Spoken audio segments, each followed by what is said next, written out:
चलिए, good evening, Radhe Radhe आप सभी को। आज का ही हमारा एमसीक्यू का चौथा क्लास है, जिसमें आज हम पढ़ने वाले हैं सी टेट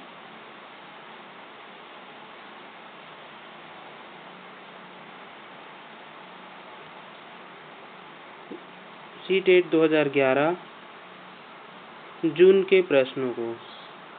ठीक है, हम पढ़ने वाले हैं जून के प्रश्नों को। चलिए, तो सी-टेट 2011 जून के 30 प्रश्न को देखेंगे आज हम, जिसमें से सबसे पहला प्रश्न है। देखिए, निर्देश क्या दिया हुआ है, 1 से 30 निम्नलिखित प्रश्नों के उत्तर देने के लिए सबसे उचित विकल्प चुनिए। सबसे पहला प्रश्न है हमारा, शिक्षा के क्षेत्र में पाठ्यचर्या। ठीक है, किसकी बात कर रहा है? करिकुलम की। किसकी बात कर रहा है? करिकुलम की। ठीक है, करिकुलम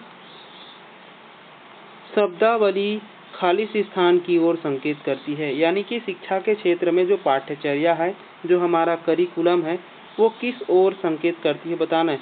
सबसे पहला ऑप्शन क्या है हमारा? शिक्षण पद्धति एवं पढ़ाई जाने वाली विषय वस्तु। दूसरा है विषय का संपूर्ण कार्यक्रम, जिसमें विद्यार्थी प्रतिदिन अनुभव प्राप्त करता है। तीसरा मूल्यांकन प्रक्रिया, और चौथा है कक्षा में प्रयुक्त की जाने वाली पाठ्य सामग्री। चलिए, देखिए, इस प्रश्न का जो सही आंसर है वो है हमारा दूसरा आंसर, यानी कि दूसरे नंबर का जो प्रश्न ऑप्शन है वो सही है। विद्यालय का संपूर्ण कार्यक्रम, जिसमें विद्यार्थी प्रतिदिन अनुभव प्राप्त करता है। यानी कि करिकुलम जो होता है वो एक तो शैक्षिक भी होता है। क्या होता है हमारा? एक तो शैक्षिक कार्यक्रम इसमें भी शामिल होते हैं, और दूसरा इसी में करिकुलम में शैक्षिक कार्यक्रम भी शामिल होते हैं। क्या शामिल होते हैं? शैक्षिक कार्यक्रम। ठीक है, तो जो करिकुलम है उसमें दोनों ही शामिल है। तो इस प्रश्न का जो सही आंसर है वो है हमारा दूसरा आंसर। ठीक है, चलिए दूसरा प्रश्न देखते हैं। देखिए, दूसरा प्रश्न क्या कह रहा है? निचली कक्षाओं में शिक्षण की खेल पद्धति मूल रूप से आधारित है। यानी कि निचली कक्षा किसकी बात कर रहा है यहाँ पर? 1 से लेकर के 5 तक की, है ना, क्योंकि ये जो हम प्रश्न लिए हैं वो 1 से लेकर के 5 तक का है। तो निचली कक्षाओं में शिक्षण की खेल पद्धति मूल रूप से आधारित है शारीरिक शिक्षा कार्यक्रमों के सिद्धांतों पर। दूसरा है शिक्षण पद्धति के सिद्धांतों पर। तीसरा है विकास एवं वृद्धि के मनोवैज्ञानिक सिद्धांतों पर, और चौथा है शिक्षण के समाजशास्त्रीय सिद्धांतों पर। तो देखिए, यहाँ पर क्या बोल रहा है कि जो निचली कक्षाओं में शिक्षण की जो खेल पद्धति होती है ना, वो किस पर आधारित होती है? तो हमारे विकास, यानी कि वृद्धि एवं विकास दोनों पर आधारित होती है। किस पर आधारित होती है? वृद्धि एवं विकास। वृद्धि एवं विकास के मनोवैज्ञानिक सिद्धांतों पर क्या है? आधारित होती है। तो इस प्रश्न का जो सही आंसर है वो हो जाएगा हमारा ऑप्शन नंबर सी, यानी कि 3 नंबर। चलिए आगे देखते हैं हम लोग तीसरा प्रश्न। देखिए, तीसरा प्रश्न क्या कह रहा है? एक बच्चा अतीत की समान परिस्थिति में की गई अनुक्रिया के आधार पर नई स्थिति के प्रति अनुक्रिया करता है। यह किससे संबंधित है? सीखने का सादृश्य नियम, दूसरा है प्रभाव का नियम, तीसरा है सीखने की प्रक्रिया का अभिवृद्धि नियम, और चौथा है सीखने का तत्परता नियम। देखिए, यहाँ पर जो तीसरा प्रश्न है वो क्या कह रहा है कि एक बच्चा जो है वह अतीत की समान, यानी कि जो पिछले अनुभव है उसके समान, है ना, परिस्थिति में की गई अनुक्रिया के आधार पर नई अनुक्रिया, है ना, यानी कि नई स्थिति के प्रति अनुक्रिया करता है। तो वो क्या कहलाएगा? यानी कि पिछले अनुभव को फिर से दोहरा रहा है ना। तो पिछले का यहाँ पर क्या पड़ रहा है? दूसरे स्थिति में उसका प्रभाव पड़ रहा है ना। तो इसको हम कहेंगे सीखने का प्रभाव नियम। क्योंकि यही बोल रहा है कि एक बच्चा अतीत के समान यानी कि पिछले अनुभव का प्रभाव कहाँ पड़ रहा है, उसके वास्तविक स्थिति पर पड़ रहा है। तो यहाँ पर क्या हो जाएगा, ऑप्शन नंबर 2 जो है वह सही हो जाएगा। चलिए आगे देखते हैं हम लोग। चौथा प्रश्न है, डिस्लेक्सिया किससे संबंधित है। देखिए डिस्लेक्सिया जो है वह किससे संबंधित है, मानसिक विकार, गणितीय विकार, पठन विकार, व्यवहार संबंधी विकार। तो देखिए डिस्लेक्सिया होता किससे है, तो पठन संबंधी विकार से, है ना। बच्चा जो है वह यहाँ पर क्या करता है, पढ़ने से संबंधित बच्चे में क्या होता है, दोष होता है। पढ़ने से संबंधित क्या होता है, दोष होता है। तो यहाँ पर जो सही आंसर है वो हो जाएगा हमारा ऑप्शन नंबर 3, पठन विकार। डिस्लेक्सिया किससे संबंधित है, पठन विकार से। गणितीय विकार को हम क्या कहते हैं, डिसकैलकुलिया कहते हैं। क्या कहते हैं इसको, डिसकैलकुलिया कहते हैं। ठीक है, चलिए आगे देखते हैं। पांचवा प्रश्न, देखिए पांचवा प्रश्न है, विशेष आवश्यकता वाले बच्चों को शिक्षा उपलब्ध कराई जानी चाहिए। ठीक है, विशेष आवश्यकता वाले बच्चों को, है ना, कैसी शिक्षा देनी चाहिए, अन्य समान बच्चों के साथ में, विशेष विद्यालय में विशेष बच्चों के लिए विकसित पद्धतियों द्वारा। तीसरा है विशेष विद्यालयों में। चौथा है विशेष विद्यालयों में विशेष शिक्षकों द्वारा। कैसी शिक्षा देनी चाहिए बच्चों को, तो देखिए यहाँ पर जो विशेष आवश्यकता वाले बच्चे हैं, है ना, उसको हमें क्या लेकर चलना है, एक समान लेकर चलना है। यानी कि अन्य जो सामान्य बच्चे हैं उनके साथ में हमें क्या करना चाहिए, बच्चों को शिक्षा देना चाहिए। ठीक है, तो इस प्रश्न का जो सही आंसर है वो हो जाएगा हमारा ऑप्शन नंबर 1। चलिए अगला है हमारा छठवां प्रश्न। देखिए छठवां प्रश्न क्या है, आकलन को उपयोगी और रोचक प्रक्रिया बनाने के लिए खाली स्थान के प्रति सचेत होना चाहिए। अलग अलग विद्यार्थियों में तुलना करनी चाहिए। देखिए अलग अलग विद्यार्थियों में तुलना, और तुलना जो है वह हमेशा कहीं पर भी रहे गलत होता है ना। विद्यार्थियों को बुद्धिमान या औसत शिक्षार्थी की उपाधि देना। शैक्षिक और सह-शैक्षिक क्षेत्रों में विद्यार्थी के सीखने के बारे में जानकारी प्राप्त करने के लिए विविध तरीकों का प्रयोग करना। चौथा है प्रतिपुष्टि यानी फीडबैक देने के लिए तकनीकी भाषा का प्रयोग करना। देखिए तकनीकी भाषा का प्रयोग नहीं करना है ना। आकलन की उपयोगी और रोचक प्रक्रिया, है ना, मतलब आकलन को हमें क्या बनाना है, रोचक बनाना है। तो विद्यार्थी को बुद्धिमान या औसत शिक्षार्थी की क्या देनी चाहिए, उपाधि देनी चाहिए। अगर बच्चे ने बता दिया है ना, तो बड़े उच्च विद्वान बनोगे तुम, ऐसे करके बच्चों को क्या करना चाहिए, हमें प्रोत्साहित करना चाहिए। ठीक है, चलिए आगे देखिए। सातवां प्रश्न, खाली स्थान प्रतिभाशाली होने का संकेत नहीं है। देखिए प्रतिभाशाली जो बालक होते हैं वो कैसे कैसे होते हैं, सृजनात्मक विचार वाले होते हैं, ये बात तो सही है ना। दूसरों के साथ झगड़ने की प्रवृत्ति नहीं होती है। ठीक है, अभिव्यक्ति में नवीनता होती है इनकी, और जिज्ञासा भी रहती है। तो कौन सा ऑप्शन, देखिए यहाँ पर क्या बोला है, नहीं बोला है ना। तो नहीं बोला है तो हमें नहीं वाला उत्तर लेना है, यानी कि गलत उत्तर लेना है। तो क्या हो जाएगा, ऑप्शन नंबर 2 जो है वह सही हो जाएगा। चलिए आगे चलते हैं 8वें प्रश्न पे। देखिए 8वां प्रश्न क्या है, बच्चे दुनिया के बारे में अपनी समझ का सृजन करते हैं, इसका श्रेय खाली स्थान को जाता है। देखिए बच्चे दुनिया के बारे में अपनी समझ का सृजन करते हैं, इसे किसने कहा है, यानी कि बच्चा यहाँ पर क्या करे, वातावरण, स्वतंत्र वातावरण में अपने ज्ञान का सृजन कर रहा है, और स्वतंत्र वातावरण में बच्चों को छोड़ना चाहिए, ऐसा कहते हैं हमारे पियाजे। ठीक है, चलिए इसको मैंने पढ़ा भी लिया हुआ है, आप मेरे YouTube चैनल के प्लेलिस्ट में जाकर देख सकते हैं। ठीक है, चलिए अगला है हमारा 9वां प्रश्न। 9वां प्रश्न है, कृतिका अक्सर घर में ज्यादा बात नहीं करती, लेकिन विद्यालय में वह काफी बात करती है, यह दर्शाता है। देखिए कोई लड़की है कृतिका, है ना, एक बच्ची है कृतिका, वो घर में ज्यादा बात नहीं करती, लेकिन विद्यालय जैसे पहुंचती है क्या करती है, ज्यादा बात करना शुरू कर देती है। तो बच्चे में क्या है, विद्यालय हर समय बच्चों को खूब बात करने का अवसर देता है, नहीं, है ना, विद्यालय तो ऐसा नहीं करता है। शिक्षकों की यह मांग होती है कि बच्चे विद्यालय में खूब बात करें, ऐसा भी नहीं है, है ना। कृतिका को अपना घर बिल्कुल पसंद नहीं आता, ऐसा नहीं हो सकता है ना कि घर उसको पसंद ना आता हो। उसके विचारों को विद्यालय में मान्यता मिलती है, ये बात सही है ना, कि विद्यालय में जो कृतिका बोलती है उस पर गुरुजी जो टीचर है, जो शिक्षिका है, वो क्या करती, उनके बातों को सराहती है ना, मान्यता देती है, इसलिए वो ज्यादा स्कूल में बात करती है। ठीक है, चलिए अगला है हमारा 10वां प्रश्न। चलिए देखिए 10वां प्रश्न क्या कह रहा है। एक शिक्षक को अपने विद्यार्थी की क्षमताओं को समझने का प्रयास करना चाहिए।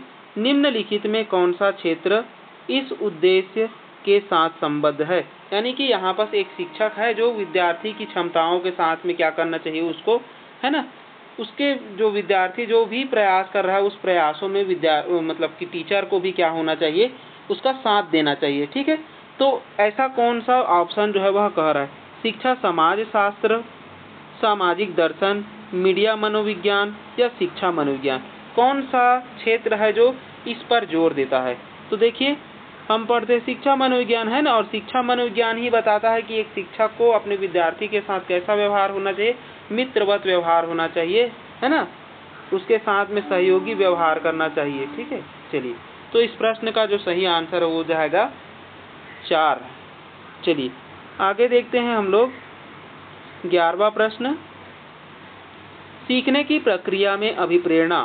सीखने की प्रक्रिया में जो मोटिवेशन है वो क्या होता है। देखिए मोटिवेशन शिक्षार्थी की स्मरण शक्ति को पैना बनाती है। जो मोटिवेशन है वो शिक्षार्थी की अभिप्रेरणा को पैना बनाती है। पिछले सीखे हुए को नए अधिगम से अलग करती है। देखिए पिछले जो सीखा हुआ उसको तो अलग नहीं करेगा, तो ये ऑप्शन तो ऐसे ही कट हो गया, है ना। शिक्षार्थियों को एक दिशा में सोचने के योग्य बनाती है, ऐसा नहीं है, मोटिवेशन जो है वह एक दिशा नहीं होती है ना। शिक्षार्थियों को सीखने के प्रति रुचि का विकास करती है। यानी कि जो मोटिवेशन हम देते हैं बालकों को, तो बालक जो है वह नए नए वस्तुओं को क्या करता है, सीखने लग जाते हैं, है ना। तो मोटिवेशन क्या करता है, शिक्षार्थियों को सीखने के प्रति उसमें रुचि का विकास करता है। चलिए आगे देखते हैं हम लोग 12वां प्रश्न। चलिए 12वां प्रश्न क्या है, सीखना समृद्ध हो सकता है। यानी कि सीखना जो है वह कब समृद्ध हो सकता है, यानी ब्रॉड कब हो सकता है। तो पहला ऑप्शन है वास्तविक दुनिया के उदाहरणों को कक्षा में लाए जाएं, जिसमें विद्यार्थी एक दूसरे से अंतः क्रिया करे और शिक्षक उस प्रक्रिया को सुगम बनाए। देखिए जो 12वें प्रश्न का जो पहला जो ऑप्शन है वही यहाँ पर करेक्ट है ना। बाकी ऑप्शन को पढ़ने की आवश्यकता नहीं, क्योंकि हम चाहते ही हैं, है ना, हमारा एनसीएफ भी कहता है कि वास्तविक दुनिया के जो उदाहरण है उसको स्कूली जीवन में जोड़ना चाहिए, स्कूली जीवन को वास्तविक जीवन के साथ जोड़ना चाहिए, यही सिखाता है एनसीएफ 2005। ठीक है, तो इस प्रश्न का जो सही आंसर है वो हो गया हमारा 1। चलिए आगे देखते हैं 13वां प्रश्न। देखो 13 नंबर का जो प्रश्न है वो क्या कह रहा है, निम्न में से कौन से कथन को सीखने की प्रक्रिया की विशेषता नहीं मानना चाहिए। देखिए पहला ऑप्शन है शैक्षिक संस्थान ही एकमात्र स्थान है जहां अधिगम प्राप्त होता है।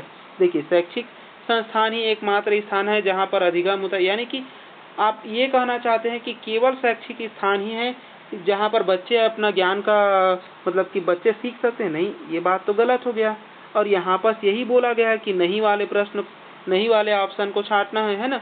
तो आगे पढ़ने की आवश्यकता नहीं है। आगे अगर पढ़ेंगे भी तो सही ऑप्शन मिलेगा, जैसे सीखना एक व्यापक प्रक्रिया, ये बात सही है।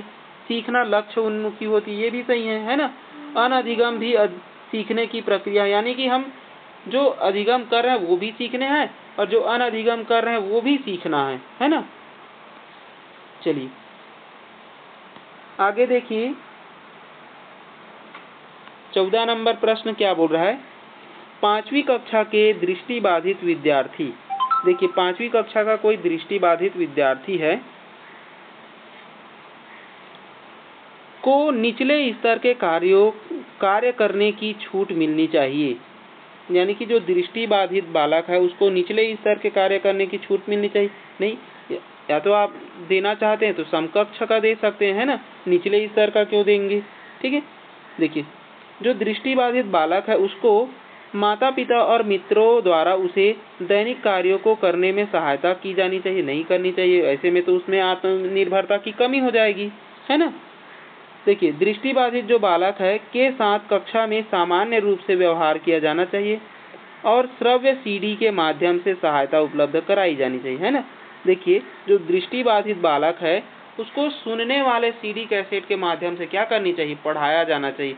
तब बालक जो है वह क्या करेगा, अधिक सीखेगा। और क्या करना चाहिए, उसको सामान्य रूप से, यानी कि सामान्य कक्षा में जहाँ पर सभी बच्चे बैठते हैं वहीं पर उसको भी क्या करना चाहिए, बिठाना चाहिए, ताकि वो खुद को, है ना, दूसरों से अलग ना समझे।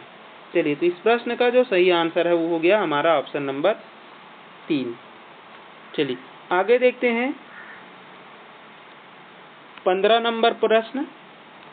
प्राथमिक स्तर पर एक शिक्षक में निम्न में से किसे सबसे महत्वपूर्ण विशेषता मानना चाहिए। यानी कि प्राथमिक स्तर जो 1 से लेकर के हम 5 तक के विद्यार्थियों को पढ़ाते हैं ना, स्तर के एक शिक्षक में निम्न में से किसे सबसे, यानी कि जो 1 से लेकर के 5 तक जो पढ़ाते हैं वो शिक्षक, है ना, किसको महत्वपूर्ण मानना चाहिए, उसको पढ़ने की उत्सुकता को, धैर्य और दृढ़ता को। तीसरा है शिक्षण पद्धतियों और विषयों के ज्ञान में दक्षता। चौथा है अंतः मानक भाषा में पढ़ाने में दक्षता। तो चलिए, जो 15 नंबर का प्रश्न है ना, इस यहाँ पर क्या होना चाहिए, एक शिक्षक को, है ना, शिक्षक को देखिए, शिक्षक को क्या चाहिए, शिक्षक को धैर्य चाहिए, है ना, उसमें दृढ़ता होनी चाहिए ताकि वो बच्चों को क्या करे, समझ सके और उसको अच्छी शिक्षा दे सके। देखिए, शिक्षण पद्धति और विषय ज्ञान में तो उसको दक्ष होना ही है, तभी तो वो टीचर बनेगा, है ना। तो इस प्रश्न का जो सही आंसर है वो 2 ही रहेगा, ठीक है। तो 3 पे कंफ्यूज नहीं होना है। चलिए देखिए, 16 नंबर प्रश्न का प्रश्न क्या कह रहा है, वह अवस्था जब बच्चा तार्किक रूप से वस्तुओं व घटनाओं के विषय में चिंतन प्रारंभ करता है। अब देखिए, तार्किक रूप से बच्चा कब सोचता है, तार्किक रूप से, है ना, पियाजे की तीसरी अवस्था जिसे हम मूर्त संक्रियात्मक अवस्था कहते हैं, यहीं पर बच्चा जो है वह क्या करता है, तर्क करने लग जाता है, ठीक है, तर्क करने लग जाता है, विषय वस्तु को देखता है और उसके बारे में क्या करता है, अवधारणाएं देता है ना, उसको एक्सप्लेन करता है, उसको व्याख्या करता है। तो यहाँ पर क्या हो जाएगा, मूर्त संक्रियात्मक अवस्था, ठीक है। ये पियाजे की अवस्था है। पियाजे की पहली अवस्था संवेदी प्रेरक कितनी होती है, 0 से लेकर के 2 वर्ष, है ना। औपचारिक 11 से 15। पूर्व संक्रियात्मक कितनी होती है, तो 2 से लेकर के 7 वर्ष, ठीक है। और मूर्त संक्रियात्मक होती है 7 से लेकर के 11 वर्ष तक, ठीक है। चलिए आगे देखते हैं 17 नंबर प्रश्न। देखिए, 17 नंबर प्रश्न बड़ा है। 17 नंबर प्रश्न क्या कह रहा है कि एक शिक्षक अपने लोकतांत्रिक स्वभाव के कारण विद्यार्थी को पूरी कक्षा में कहीं भी बैठने की अनुमति देता है, ठीक है। कुछ शिक्षार्थी एक साथ बैठते हैं और चर्चा करते हैं या समूह पठन करते हैं। यानी कि शिक्षार्थी यहाँ पर क्या कर रहा है, एक साथ बैठ गया है और समूह पठन कर रहा है ना। कुछ चुपचाप बैठकर, यानी कि कुछ बच्चे तो पढ़ रहे हैं समूह में, कुछ बच्चे चुपचाप बैठकर अपने आप पढ़ते हैं। एक अभिभावक को यह पसंद नहीं आया। अब एक अभिभावक आता है और इस प्रकार के बच्चों का जो बैठना है वो अभिभावक को पसंद नहीं आता। इस स्थिति से निपटने के लिए आप क्या करेंगे, आप एक शिक्षक होने के नाते आप क्या करेंगे। अभिभावक को प्रधानाचार्य से शिक्षक की शिकायत करनी चाहिए, नहीं करनी चाहिए, है ना। अभिभावक को क्या करनी चाहिए, प्रधानाचार्य से शिक्षक की शिकायत करनी चाहिए, नहीं करनी चाहिए। अभिभावक को और क्या करनी चाहिए, तो अभिभावक को प्रधानाचार्य से अनुरोध करना चाहिए कि वे उनके बच्चे का अनुभाग बदले। नहीं, ऐसा नहीं करना चाहिए, है ना। आप एक अभिभावक हैं तो इस प्रकार से आप धारणा नहीं बनाएंगे, है ना। देखिए, अभिभावक को शिक्षक पर विश्वास व्यक्त करना चाहिए और शिक्षक के साथ समस्या पर चर्चा करनी चाहिए, ठीक है। तो ये प्रश्न का जो सही आंसर है वो हो जाएगा 3 नंबर।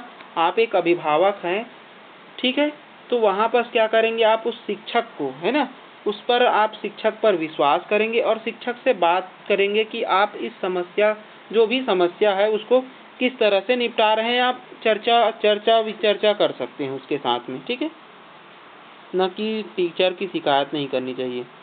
चलिए आगे देखिए 18 नंबर प्रश्न, सीखने के अंतर्दृष्टि सिद्धांत को किसने बढ़ावा दिया? यानी कि जो सीखने का अंतर्दृष्टि सिद्धांत है उसको बढ़ावा किसने दिया हुआ है? तो देखिए, गेस्टाल्ट यानी कि सिद्धांतवादी, पावलोव, जीन पियाजे, वाइगोस्की। तो देखिए, सीखने का जो अंतर्दृष्टि सिद्धांत है ना, उसमें कौन होते हैं? हमारे गेस्टाल्टवादी। कौन कौन होते हैं गेस्टाल्टवादी? तो पहला होता है इसको देने वाले मैक्स वर्दीमर।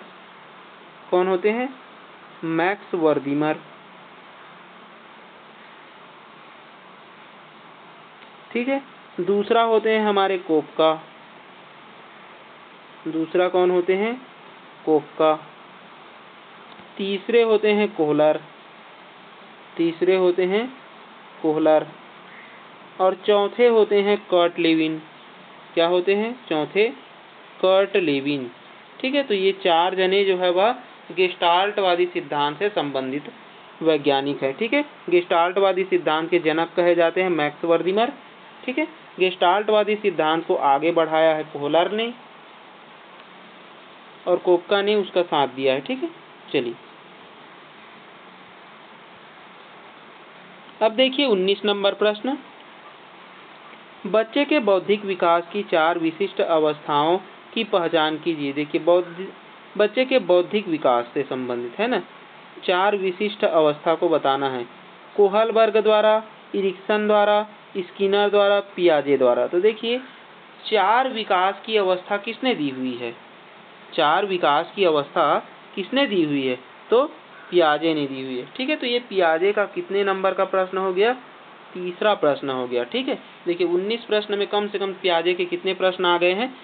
3 प्रश्न आ गए हैं। चलिए आगे देखिए,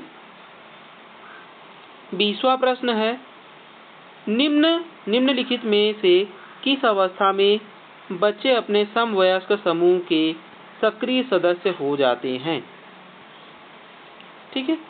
पहला है किशोरावस्था, प्रौढ़ावस्था, पूर्व बाल्यावस्था और बाल्यावस्था। देखिए, जो सक्रिय सदस्य बनते हैं, ठीक है, इसको भी पियाजे ने कहा है कब बनता है? जब किशोरावस्था में होता है बच्चा। ठीक है। तब बच्चे जो है वह क्या हो जाते हैं? सक्रिय सदस्य बन जाते हैं। चलिए आगे देखिए, 21 नंबर प्रश्न, बच्चों की सीखने की प्रक्रिया में माता को यानी कि जो माता पिता को खालिश स्थान भूमिका निभानी चाहिए। नकारात्मक, अग्र उन्मुखी, सहानुभूतिपूर्ण या फिर तटस्थ। तो देखिए, आप अब पेरेंट्स हैं, है ना, अपने बच्चे के पेरेंट्स हैं, तो आप नकारात्मक भाव तो नहीं रखेंगे अपने बच्चे के लिए, है ना। तो 21 नंबर का जो पहला ऑप्शन है वो कट हो गया। अग्र उन्मुखी, सहानुभूतिपूर्ण। देखिए, सहानुभूति तो आप तब दर्शाएंगे जब बच्चा कुछ कार्य करेगा, है ना, तो आप उसके क्या करेंगे? अग्र उन्मुखी कार्य करेंगे। ठीक है। तब बच्चा जाकर क्या करेगा? उसको सीखेगा कोई भी चीज को। ठीक है। तो बच्चों के सीखने की प्रक्रिया में माता पिता को क्या होनी चाहिए? अग्र उन्मुखी होना चाहिए, ताकि बच्चे जो है वह क्या हो सके? समाज को, है ना, जो भी वो सीखना चाहता है उसको जल्दी सीख सके। ठीक है। चलिए आगे देखते हैं, 22 नंबर प्रश्न, विकास कभी न समाप्त होने वाली प्रक्रिया है, यह विचार किससे संबंधित है? देखिए, विकास कभी न समाप्त होने वाली प्रक्रिया है, अंतः संबंध का सिद्धांत बताता है, निरंतरता का या एकीकरण या फिर अंतःक्रिया। कौन सा सिद्धांत बताता है कि विकास जो है वह कभी न समाप्त होने वाली प्रक्रिया है? ठीक है। ये मैं दूसरे या तीसरे क्लास में आप लोगों को बताया हूँ, थ्योरी क्लास में। चलिए, तो 22 नंबर प्रश्न का जो सही आंसर है वो क्या है? हमारा दूसरा है। निरंतरता का सिद्धांत कहता है कि विकास जो है वह कभी न समाप्त होने वाली प्रक्रिया। विकास जन्म पूर्व से लेकर के क्या हो, यानी कि जो जन्म पूर्व जो गर्भावस्था से लेकर के क्या होती है? मृत्यु पर्यंत तक चलती है। ठीक है। निरंतरता का सिद्धांत कहता है। चलिए आगे देखिए, 23 नंबर प्रश्न, वह कौन सा स्थान है जहां बच्चे के संज्ञानात्मक विकास को सबसे बेहतर तरीके से परिभाषित किया जा सकता है? खेल का मैदान, विद्यालय एवं कक्षा पर्यावरण, सभागार या फिर घर? तो देखिए, ये जो वह कौन सा स्थान है जहां बच्चे संज्ञानात्मक विकास, है ना, जो संज्ञानात्मक विकास है को बेहतर तरीके से परिभाषित किया जा सकता है, किसने कहा है? लेव वाइगोस्की ने कहा है लेव वाइगोस्की ने क्या कहा है कि बच्चा जो है वह खेल के मैदान में क्या होता है, उसका संज्ञानात्मक विकास जो है वह अधिक तेजी से विकसित होता है, यानी कि उसके संपूर्ण विकास होता है। बच्चे में कैसा विकास होता है, संपूर्ण विकास होता है। तो यहाँ पर लेव वाइगोस्की के अनुसार तो पूछा नहीं है ना, लेकिन यहाँ पर एक और ऑप्शन है विद्यालय एवं वातावरण। तो देखिए, अगर संज्ञानात्मक विकास है ना, सामाजिक रूप से बोलता तो हम किसको लेते, खेल के मैदान को, ठीक है, जहाँ पर ऑप्शन में गलत हो सकता है। लेकिन यहाँ पर जो सही आंसर है वो क्या हो जाएगा, हमारा ऑप्शन नंबर 2 हो जाएगा, विद्यालय एवं कक्षा पर्यावरण। ठीक है, इसको लिया गया है, जो हम सीटेट है उसने किसको आंसर लिया हुआ है, तो विद्यालय एवं कक्षा पर्यावरण को लिया है, क्योंकि कक्षा पर्यावरण में कौन आ जाता है, जो खेल का मैदान है वो आ जाएगा। ठीक है, इसलिए इसको ले लिया गया है आंसर में। चलिए, तो विद्यालय एवं कक्षा पर्यावरण में सभी आ जाते हैं, इसलिए लिया गया है विद्यालय एवं कक्षा पर्यावरण को। चलिए आगे देखिए, 24 नंबर प्रश्न, निम्न में से कौन सा बुद्धिमान बच्चे का लक्षण नहीं है, यानी कि बुद्धिमान बच्चे का लक्षण कौन सा नहीं है ये बताना है। ठीक है, वह जो लंबे निबंधों को बहुत जल्दी रटने की क्षमता रखता हो। देखिए, वह जो लंबे निबंध, कोई लंबा निबंध है उसको जल्दी रटने की क्षमता रखता है, उसको हम बुद्धिमान कहेंगे क्या, नहीं कहेंगे, है ना, हम नहीं कह सकते भाई कि वो बुद्धिमान है। ठीक है, वह जो प्रवाहपूर्ण एवं उचित तरीके से संप्रेषण करने की क्षमता रखता है, यानी कि जो उचित संप्रेषण कर रहा है ना, उसकी जो वाक क्षमता है वो अधिक है, तो हम उसको बुद्धिमान कह सकते हैं, है ना। वह जो अमूर्त रूप से सोचता है उसको भी हम बुद्धिमान कह सकते हैं। वह जो नए परिवेश में स्वयं को समायोजित कर लेता है उसको भी हम क्या कहेंगे, बुद्धिमान कहेंगे। लेकिन यह जरूरी नहीं है कि कोई बच्चा जो है वह निबंध को रट लेता है तो हम उसको बुद्धिमान कहेंगे, है ना। तो ये प्रश्न का जो पहला आंसर है वो गलत है। ठीक है, चलिए, तो गलत ही क्या है, यहाँ पर सही है, क्योंकि नहीं में पूछा है। चलिए आगे देखिए, चलिए 25 नंबर प्रश्न है, खाली स्थान को एक अभिप्रेरित शिक्षण का संकेतक माना जाता है। खाली स्थान को अभिप्रेरित शिक्षण का, यानी कि मोटिवेशन जो टीचिंग है उसका संकेत किसको मानते हैं, कक्षा में अधिगम उपस्थिति, शिक्षक द्वारा दिया गया उपचारात्मक कार्य, तीसरा है विद्यार्थी द्वारा प्रश्न पूछना, चौथा है कक्षा में एकदम खामोशी। ठीक है, देखिए, तो अभिप्रेरित यानी कि मोटिवेटेड क्लास हम किसको कहेंगे, या फिर मोटिवेटेड शिक्षण हम किसको कहेंगे, तो देखिए एकदम खामोशी है उसको तो कहेंगे ही नहीं, है ना। कक्षा में अधिकतम उपस्थिति ये नहीं बताता कि आप बच्चे को मोटिवेट कर रहे हैं। शिक्षक द्वारा दिया गया उपचारात्मक कार्य कहीं कहीं तक हो सकता है, लेकिन जो सबसे सुटेबल आंसर है वो है क्या, विद्यार्थी द्वारा प्रश्न पूछना, यानी कि विद्यार्थी जो है मोटिवेट होकर के क्या कर रहे हैं, यानी कि यहाँ पर स्वतंत्र अनुभव करके बच्चा जो है वह शिक्षक से क्या कर रहा है, प्रश्न पूछ रहा है, तो यहाँ पर बच्चे क्या है, मोटिवेटेड हैं। ठीक है, चलिए आगे देखिए, 26 नंबर प्रश्न। 26 नंबर प्रश्न है, निम्न में से कौन सा बच्चे की सामाजिक मनोवैज्ञानिक आवश्यकताओं के साथ संबद्ध नहीं है, यानी कि ऐसा कौन सा ऑप्शन है जो सामाजिक और मनोवैज्ञानिक दोनों आवश्यकताओं से संबंधित नहीं है। सामाजिक अनुमोदन अथवा सराहना की आवश्यकता है, पहला ऑप्शन।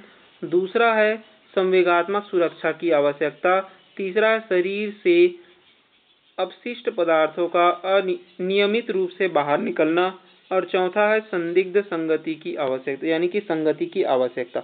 तो देखिए, सबसे पहले तो सामाजिक क्या है, सामाजिक तो ये है ना, मतलब कि ऑप्शन तो सही है ना। सामाजिक सराहना कहाँ मिलेगा आपको, सामाजिक वातावरण में मिलेगा। ठीक है, दूसरा है संवेगात्मक, तो संवेगात्मक भी सामाजिक से संबंधित है। तीसरा है संगति भी सामाजिक से संबंधित है ना। संगति आवश्यकता आपको कब मिलेगी, जब आप समाज में रहेंगे। ठीक है, तो ये भी सामाजिक मनोवैज्ञानिक से संबंधित है। ठीक है, तीसरा है केवल ये क्या है, एक शारीरिक आपका दोष है, क्योंकि यहाँ पर क्या बोला जा रहा है कि शरीर से अपशिष्ट पदार्थ, यानी कि आपको कोई चोट लग गया है, वहां से कोई पदार्थ निकल रहा है, अपशिष्ट पदार्थ निकल रहा है नियमित रूप से, तो ये जो है वह सामाजिक नहीं है, ये आपका क्या है, ये आपका शारीरिक है। ठीक है, तो चलिए इस प्रश्न का जो नहीं पूछा गया था, तो इस प्रश्न का सही आंसर क्या हो गया, ऑप्शन नंबर 3। चलिए आगे देखिए 27 नंबर प्रश्न, मन का मानचित्रण संबंधित है, यानी कि मन का मानचित्र माइंड मैप क्या है, बोध समझ बढ़ाने की तकनीक से, तीसरा है साहसिक कार्यों की क्रिया योजना से, तीसरा है मन का चित्र बनाने से, चौथा है मन की क्रियाशीलता पर अनुशासन से। चलिए 27 नंबर का जो सही आंसर है वो क्या है, चौथा है मन की क्रियाशीलता पर अनुशासन से। ठीक है, देखिए माइंड यानी कि मन का जो चित्रण है वो क्या होता है, मन की जो क्रियाशीलता है उसको आप अनुशासित करना चाहते हैं ना, किसी भी विषय के प्रति आप रुचि उत्पन्न करना चाहते हैं, तो क्या हो जाएगा, मन की क्रियाशीलता पर अनुशासन से है इस प्रश्न का, ना कि मन पर चित्र बनाना। ठीक है, चलिए आगे देखिए 28 नंबर प्रश्न क्या बोल रहा है, विशेष रूप से प्राथमिक स्तर पर विद्यार्थियों की सीखने संबंधी समस्याओं को संबोधित करने का सबसे बेहतर तरीका है।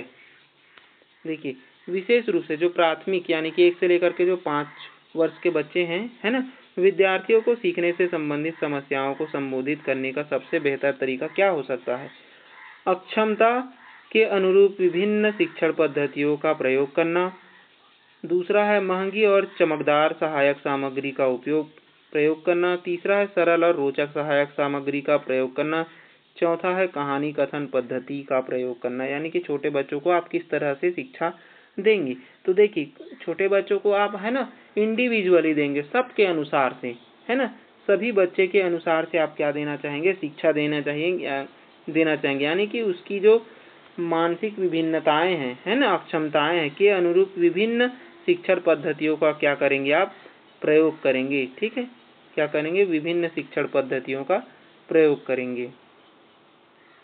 चलिए आगे देखिए